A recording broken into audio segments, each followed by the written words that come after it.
M. Fletcher Brown with another artist video blog at KIX96country.com. Our guest today, all the way from Nashville, Tennessee, by way of the great state of Texas. Please welcome Kayte Hamlin to the stage. How are you, Kayte? Hey, doing good. So excited to be here. Thank you for having me. Welcome to KIX Country.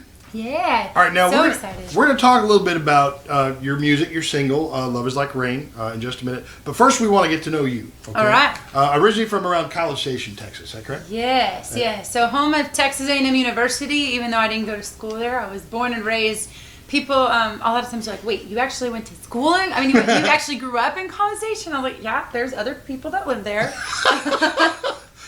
But you've been singing and playing since you were, what, 4 or 5 years old? Yeah, so my mom was a piano teacher and started teaching me theory and music from, when I was, as soon as I could start comprehending. And so, yeah, I've been singing and playing piano since I was 4. And then I didn't pick up the guitar until just a couple years ago. I just never had the time, or what it really was is I should have gotten a guitar lessons long before. I got my guitar when I was 17, and I just I laugh because I say it was a cute decoration in all my apartments in college, and I was like, okay, that's it. I'm not looking cool anymore when people are like, oh, can you play something? And I'm like, I'll sing you something. Let's play with the keys. And they're like, what about the guitar? And so I was like, all right, I need to pick it up. But all right, so music wasn't the only love of your life, though. No, so I shared my love for music. I mean, with sports, and it's funny because I played softball among many other things. I played volleyball was my second thing, and then basketball and track. But I'm a 5'9" girl, and I got 6'4" today, probably with these heels on. Yeah, so I shared it with sports, and we laughed because growing up, being a singer and a sports girl, they always had a built-in national anthem singer. I was just going to say the exact same thing. It's like you could sing the national anthem and then hit the field. Yes. I mean, too often, and especially growing up in a college town, I sang the national anthem at every A&M sporting event, probably starting at 8 years old, except football, I think was the only one I couldn't check off the list. But so I shared it with sports, and sports kind of took me to the college level. And I chose that when I got to college and ended up at Rutgers. I would say University. Rutgers. Yeah. You played for Rutgers. Yeah, I was a pitcher. And so I got to pitch up at Rutgers. And it was very different than Texas and very different than my hometown. But being 30 minutes outside of the city, it was a very fun experience. And I got to meet some incredible people. But, of course, as all things in life, you had that road that diverged in the wood, and you took the musical path. Oh, yes. So, actually, all along the way, I've had too many surgeries, but I've torn both my ACLs, and then the back was kind of the last thing to go. So I had to hang up the cleats. I moved back to Texas and finished up school in Austin, Texas. Music was already starting to call me then. I mean, there's so much great live music and fun stuff going on there. But then after college, I went and had a couple different paths getting me to where I am today. But yeah, I worked at a TV station in Austin, doing sports broadcasting, trying to put my sports background and passion to work. And then I decided to go on the business side of life, and I went up to Dallas and worked up at a TV station up there. And that's right when I had my quarter-life crisis, as I call it. Okay, well, explain the quarter-life crisis. So you're in Dallas, you're working at a CW station, and you've put playing sports behind you, but you've become a broadcaster at this point. Now you're doing sports broadcasting and whatnot. What was it? What happened in Dallas at that station that made you turn to music? Yeah, so I think I was just sitting behind my desk one day, and I was having, I've been in the working world for about 1.5 years, 2 years, and I was sitting there going, oh my gosh, time just... I'm a grown adult now. When did that happen? I remember when I first learned adulting, it wasn't fun. So. Yeah, and so I was like, okay, I can come back and do this. I had started going towards more of the business side because I was making a little more money doing the business stuff and the advertising and marketing side of the station. And I decided, you know what, I can come back and do the business side and sit behind a desk any day. And so I was like, the music, that especially as terrible as this is, especially as a female, you got to get on it. Yeah. And so in time is quickly passing. There's always a new great artist coming in and being born, and Lord knows there'll be the ones being born now will be up and coming before you know it. So it's just I knew it was my time to, grab the guitar. And it should have been my boss's first clue because I did start taking guitar lessons. And I think it was like that boyfriend-girlfriend talk when I told them, I was like, we need to talk.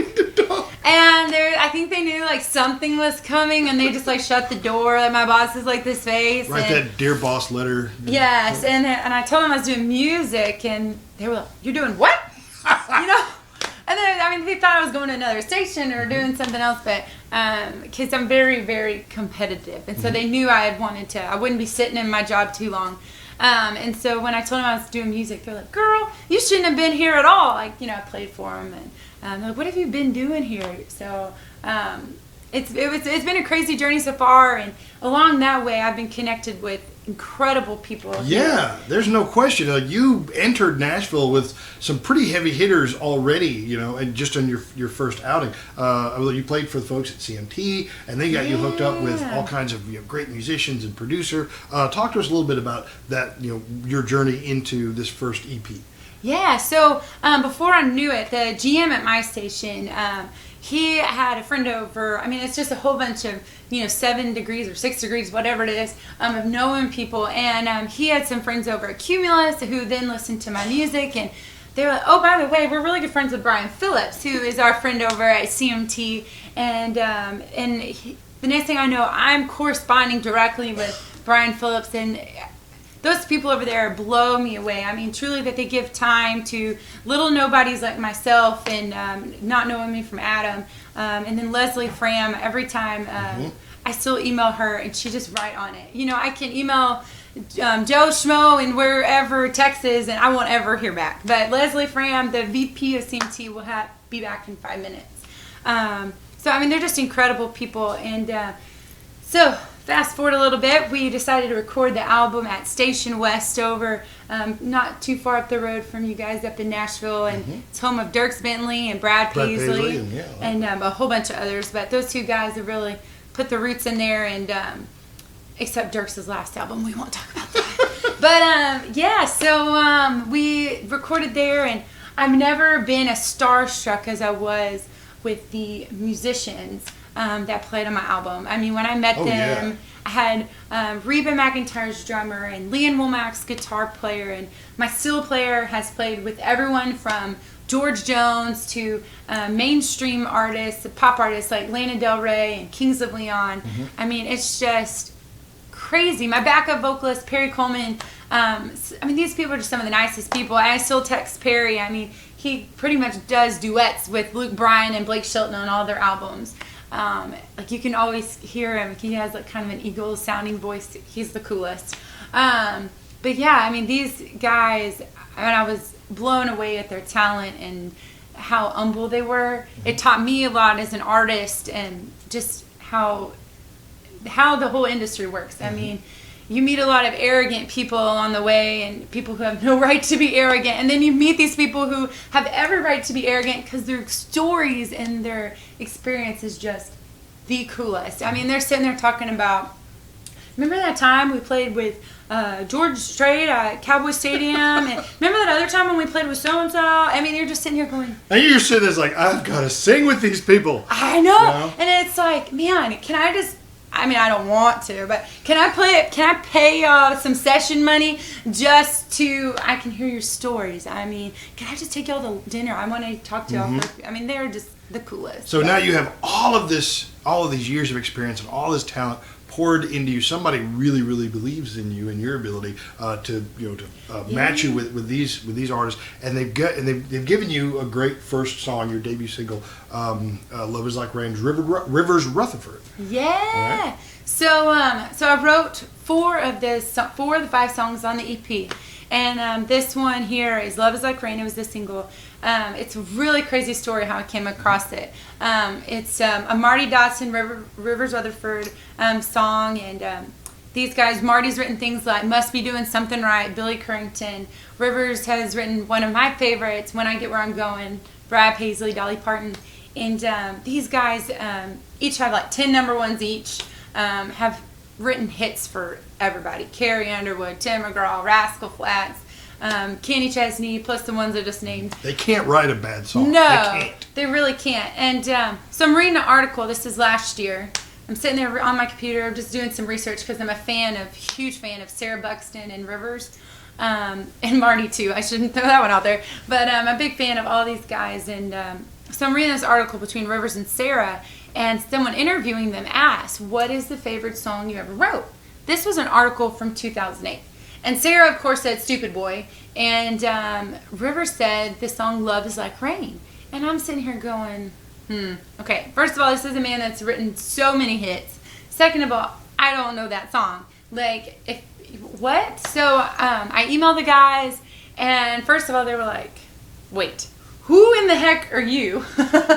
And so then I had to send them some of my stuff. And the next thing I know, I'm getting their permission to cut the song and their publisher's information to get all the rights for it. And and so I end up with this song that, it's just a really great song. And as a songwriter, I can really appreciate the incredible genius behind some of these songwriters. I mean, they blow me away. And unless you're writing with an artist or unless we cut it, it's never heard. So I think it's really cool to be able to resurrect, so to speak, a song from 2008 that was kind of just stored away in someone's demo box and kind of share it with the world. Absolutely. Or at least to your listeners. It's a great song, Love Is Like Rain. If you want to hear it, you make sure you call us at KIX 96. We'll be happy to play it for you. Yeah. And where can they find Kayte Hamlin on the interwebs? Yes, so starting with my webpage, you can go to KayteHamlin.com, and it's a little bit different spelling. I'm very unique in most aspects of life. And it's Katye Hamlin, like Denny Hamlin, the NASCAR driver. For any NASCAR fans, we have no relation, but I claim him all day, every day. He would be proud to be related to her, I though. hope so. Like a second cousin twice removed. Yeah, we're somewhere. We have to be along They the have line. to be somewhere. But yeah, KayteHamlin.com. And again, it's spelled uniquely, Katye. You can find me on Facebook. I'd love that. And especially if you like what you hear today, please go like it. We got Twitter, and you never know what I'm going to say on Twitter because I really don't know what I'm doing. And so you never know. I'm bound to put my foot in my mouth at least once today. So I'm going to go if follow we're her lucky, immediately. it's going to be happening today. I'm sure it will, actually. Instagram, it's Kayte Ham Music. And then again, Facebook. You can buy the song on iTunes. It's all Google Play, Amazon. I don't encourage the free stuff, but I like Spotify and YouTube. But if you're listening, like, that's all that matters to me. And then, of course, on my webpage, you can order it. I'll sign a copy of the EP and send it right to your mailbox. But it's funny that I also substitute teach and do real estate back home on the side to help pay for all these independent artists' costs and stuff. And the high school kids that I sub for, they always, I'll never forget how it got brought up, but they were like, oh, so your name Katie is spelled just like Kanye, but with the T. And I was like, Then it's not like Kanye if it's got a T. And I was like, not. so okay, so if that's how you remember it. It's like Katya or Katye or Kanye with the T. I wanted it to be Katya. I was thinking maybe she's Russian. I know. Duh. Yeah, I gotta tell you too. Like we got climbing the charts over internationally, and I laugh because I'm like, they probably really do think, because there's plenty of Katyas over there. I think they really think my name is probably Katya, and I hate to like people. That would be such a bummer to them. If you ever play in Russia, be Katya. Yes, I think so. Kayte Hamlin and her single Love Is Like Rain. Call us at KIX 96. We'll be happy to play it for you. Look for a live video of her elsewhere on our website. Thanks so much for being here. Yeah, thank you so much. And let's say Kayte Hamlin, Kayte Hamlin, whatever. Just call and request it. those have done you. We'll see you next time. Another artist video blog at KIX 96. Bye guys. Thank you.